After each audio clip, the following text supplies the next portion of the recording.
Hey guys, this is Christian here from Reptiles, and as you can see I am with my friend Caesar. He is one of our amazing olive pythons. Now, as the end of NAIDOC week comes near, we're here to share with you one of the most famous, if not the most famous Dreamtime story of all time. It is the Rainbow Serpant. Now, olive pythons can get up to 5.5 meters long, give or take, up to about 15 to 20 kilos. So it definitely makes sense as to why this guy has inspired such an amazing story.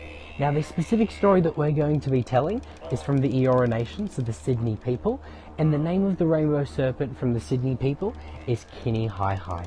Kini-hi-hi was a small snake, not really like this one. He was the fastest striking snake of all time, could bite you 3 times in 1 second. And he was, of course, the Death Adder, which you can still find in Sydney today. Now, long ago, back in Dreamtime, there used to be nothing here. The only thing there was dry, flat, lifeless land.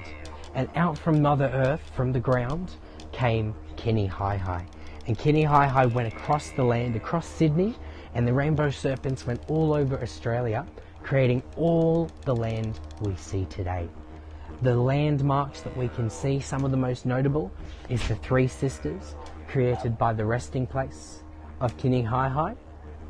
We can also see Sydney Harbour as well, and all the mountain ranges in Galston Gorge, and all the amazing areas like the Blue Mountains, and the rivers and streams and valleys created as Kini-hi-hi moved. Now, if any of you guys have ever seen the movement of a Death Adder, we don't have any of them here today. They are a little bit too venomous for me to be doing one of these talks with, but they have very, very slow and sharp movements in that serpentine motion. And if you guys have a look online while you're sitting down in lockdown, hopefully are just about to end, you guys will be able to see maps of Sydney and the riverways, much different to a lot of other areas in Australia, with very, very short and sharp twisting rivers. Even in Sydney Harbour as well, as the land meets the ocean, as the land meets the sea, we can see those changes and differences as well. Now, as Kini-hi-hi went through, he created the land of fertility, and he gave birth to all the animals that we see around us today. Depending on the different Dreamtime stories and versions that you guys have heard, he gave birth to the birds, the kookaburras, the galahs, the rainbow lorikeets, even also the other reptiles that we see today. But one of the most amazing things, and one of the most interesting, in my opinion, parts of this story is what happened at the end. Now, in the version of the Eora people, the version that I have been taught by my elders, Kini-hi-hi, once he had done what he had needed to do, he decided he would go back to rest from where he came, which was the ground. For those who have been into the Jenolan caves, that is where Kini-hi-hi has rested to this day. But before Kini-hi-hi went to sleep, he did something that probably most of us might do before we go to bed, or even the first thing we do in the morning, is he did the biggest poo of all time.